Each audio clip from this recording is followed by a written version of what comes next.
Well, in deep blue California, there is some good news for conservatives.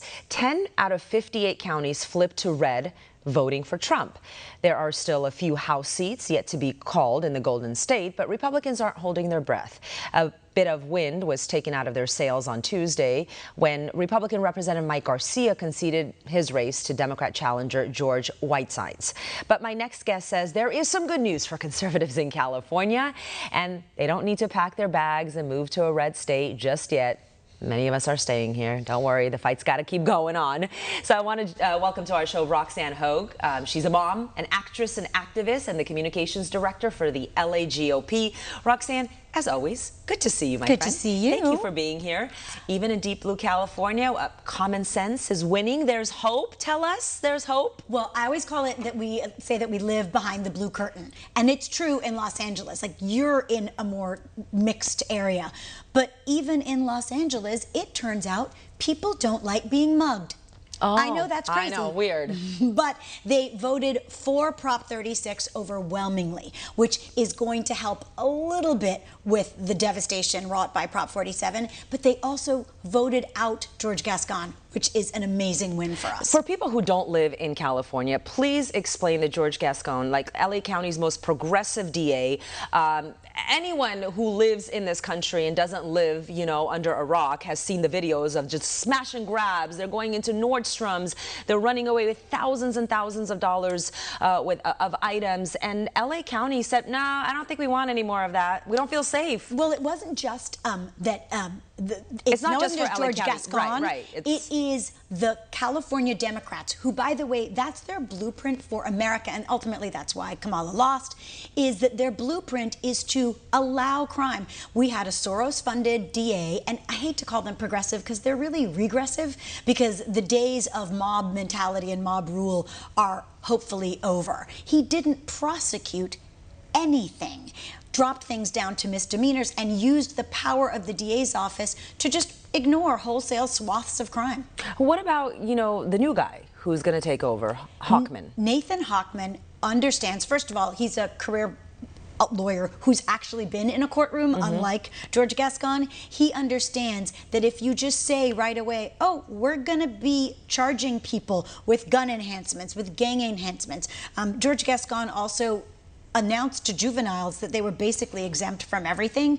That ends day one, which is coming up in a couple weeks. Yeah. So we're very excited about it. You seem very happy about it. How do we carry this strategy on into 2026 and continue to control the House? I think that's super important. Well, you hit on it when you said that there were a lot of counties that flipped to Trump. Unfortunately, LA County was not one of them. We did move in the right direction, and we definitely had precincts where people woke up because they saw what a disaster the Democrat policies were, but we have to let people know that they're not alone. So we have more registered Republicans in LA County than any other county in the United States, but if they feel alone and demoralized, they're not going to bother to vote. Yeah, why is the turnout so low? I don't understand. I mean, your vote is private, so you could still go out and vote. But it can feel, and I'm not going to excuse it, but it can feel like, why bother? I know what's going to happen. Yeah, you're right. You're right. That is that feeling. People forget that it's the most important vote you have in California, especially in Los Angeles, is not for president, although delivering the popular vote certainly felt good. It is for the state assembly. It's for your city council. It's for water board. It's for common sense governance. We don't have that in Los Angeles. We need to let people know that we can't have it. Well, and also, you know, when you live in a deep blue California or, you know, a New York, and then you start seeing people walking around with their MAGA hats, and people are no longer afraid to show that they support America. Really, it's what is wrong with making America great again? I have no idea. I came to this country as a child with my family who wanted the opportunity of the American dream, and it's nice to have that back. It's just unbelievable to me that so many people were told so often that they didn't matter and that they were alone. And that's why our message out of the Los Angeles County Republican Party, we did a whole campaign of got public safety. Turned out a lot of people didn't, and they were happy to vote for it. I introduced you, in the beginning. Obviously, you're the communications director for the LA GOP, but you just mentioned a little bit about your story. You came to this country.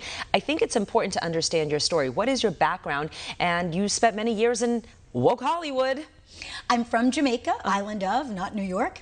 And when I thought that it was impossible for a person of color or an immigrant or an entertainer to be Republican, I volunteered for Bill Clinton's second presidential campaign. By the way, he would be drummed out of the Democrat Party today saying the things he said. I've seen even Hillary Clinton herself. Yes.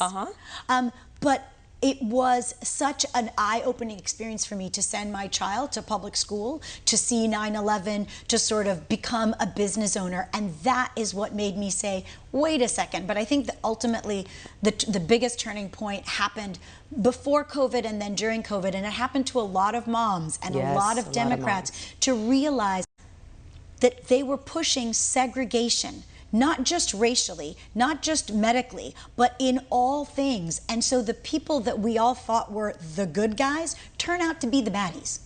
Right, and being in Hollywood, you saw it too. Absolutely. I've been lucky enough to be, a journeyman actor. I had a 30-year career, and I've done lots of guest spots, and, even it continues. But to be told that you are being dropped because you won't take an experimental shot by your manager, from the people that suffered through the blacklist, you think they would understand what it's like to speak up and step out. So we're really grateful for people like Justine Bateman, like Dean Cain, James Woods. There's tons more of us who said enough. And I think that people think things backward. They go, well, you have to have enough money to speak up. No, you don't. You're an American. There's power. Well, you just brought up a good point. There's power in numbers. We saw what the celebrities did during the campaign. They were out there. They were promoting Kamala Harris. That did nothing. That did not help Kamala Harris's campaign. As a matter of fact, it was a turnoff. It's like, you're making millions, you're living in your mansions, and I have to deal with the illegal immigration. I can't afford to put food on the table. I think a lot of people woke up, and I also feel like the pendulum might be swinging. I'm seeing articles coming out saying, ABC brass freaking out because popular vote, a lot more Americans voted for Donald Trump. I mean, things are changing. We need to bring that voice to mainstream. Do you see that the pendulum is swinging as well? Oh, absolutely. And remember, bravery is contagious. Yes. So I always say to people, just be a little brave. Roll your eyes at something that's just stupid. There's a lot of stupid. But what's great is, that no one was listening to Michael Jordan when he said Republicans buy shoes too. And so, the View, the LA Times, all of a sudden they're going, oh my God, those Republicans, they watch television. They buy newspapers. Right. What did the LA Times say? The owner, Patrick Soon-Shion, went on Fox News at Night last night and sort of said, it turns out that maybe abusing people and putting things in headlines as if it was fact that people are fascists, maybe that wasn't a good idea. Maybe it wasn't. And I came to this country as a Soviet refugee, and I talk about this all the time. Under communism, there was a newspaper called Pravda in Russian, which means truth. It was anything but that. And so what they would do is they would put out, headline stories as if they were fact. And I saw that happening here in America. It wasn't like we think, we suspect, allegedly. It became fact. Well, also, there wasn't a dividing line between editorial and news. Yes. They would put things into news that were very clearly heavy-handed, and they lost, America's a center-right country, and while Los Angeles is the bluest of the blue, there are plenty of people, even in the entertainment business, but especially anyone who works for a living or tries to run a business or has a restaurant or sends their kid to school, understands very basic stuff. You need good governance, and we don't have it in LA. Yeah, I gotta ask you this before we wrap up. What is the role of Los Angeles County and other SoCal counties like San Diego, Riverside in really bringing change? Well, the one thing that you can do as a county party is have the bully pulpit, is encourage people to gather, to vote, and to help them figure out who are the people that are actually going to make my life better. Those faceless, nameless bureaucrats, during COVID, we saw how they made your life worse. We're going to help you figure out who to vote for to turn that around. You think Newsom is shaking in his boots? Oh, poor Gavin. He's so on the outs. That poor baby. Who's on the in? Who do you think? It's going to be a scrum. It's going to be a rugby scrum of Democrats who've all turned out of other offices, desperate to be governor.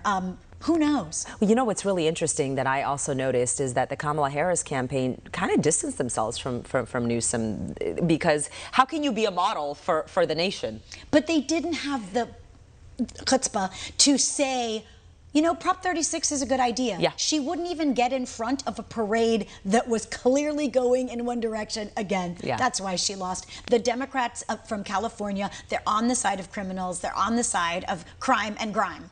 But they tried to make it seem like she lost because she's a woman. It has nothing to do with that. There's so many bright women out there. It was not. There you go. Two of us right here. Roxanne, good to see you. Good to see you, Thank you so much. Thank you. Still to come on One American News.